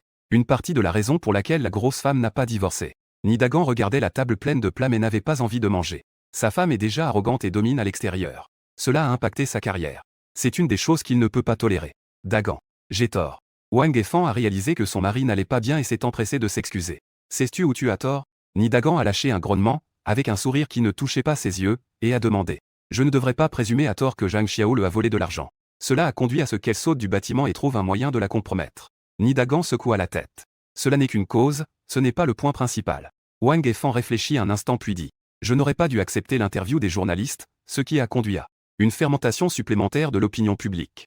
Cela n'est encore moins le point principal. Que tu acceptes ou non l'interview, cela va fermenter. Le papier ne peut pas contenir le feu. Nidagan ne put s'empêcher de rire. Tu ne sais toujours pas où se trouve le point principal. Tu es vraiment sans espoir. Alors, enseigne-moi. Wang Efan fit la moue en attendant que son mari l'éclaire. Nidagan se sentit un peu mal à l'aise et ne répondit pas. Il se retourna pour interroger son fils, Nizifeng. Xiao Feng, viens enseigner à ta mère. Nizifeng vit que son père voulait l'interroger. Il répondit alors avec assurance. Le point principal est de solidifier les preuves du vol de Zhang Xiaoe. Il n'y a que toi et le professeur Shu dans le bureau. Si ce n'était pas pour le professeur Shu qui a révélé la vérité à l'hôpital, qui aurait su que vous aviez finalement retrouvé l'argent? Tant que cette vérité n'est pas révélée, cette affaire restera toujours un flou total. Zhang Xiaoe portera toujours l'étiquette de voleuse. Si cela m'était arrivé, en apprenant que Zhang Xiaoe avait sauté du bâtiment, je parlerai immédiatement au professeur Shu, en utilisant la position de mon père pour le mettre sous pression, pour qu'il maintienne une ligne cohérente. Ainsi, même s'il trouvait l'argent, il cacherait cette affaire. Trouver un autre étudiant qui obéisse, que ce soit par intimidation ou par incitation, pour qu'il accuse Zhang Xiaoe d'autres actes de vol. Après avoir entendu ce que son fils avait dit, Yaefan montra une expression d'illumination soudaine. Puis son expression est redevenue déçue. Malheureusement, je n'y ai pas pensé au début. Maintenant que la vérité est révélée, il est trop tard. Nidagan a froncé les sourcils en disant. Nous sommes maintenant au cœur de la tempête. Démissionne d'abord. Je te trouverai un autre emploi plus tard. Wang Ai hocha la tête sans discuter. Comparé à la carrière de mon mari, ce travail n'est en rien significatif. Comme on dit, on ne reste pas dans la même maison si on n'est pas de la même famille. Soudain, un bruit étrange se fit entendre dehors. Qui est là? Wang Efan fut prise de panique. Nous sommes au 6e étage ici. Comment cette personne est-elle montée? Nizifeng réagit rapidement. Il saisit rapidement le couteau à fruits sur la table, prêt à agir. Nidagan sortit immédiatement son téléphone pour appeler la police. Il vit soudain un homme portant un masque de Sun Wukong. L'homme entra directement dans le salon par la fenêtre. Un grand bruit retentit. Un bruit de verrouillage de pistolet se fit soudain entendre dans le salon. Nidagan regarda le canon noir du pistolet dans la main de l'homme. Il n'osa pas appuyer sur le numéro affiché sur son téléphone.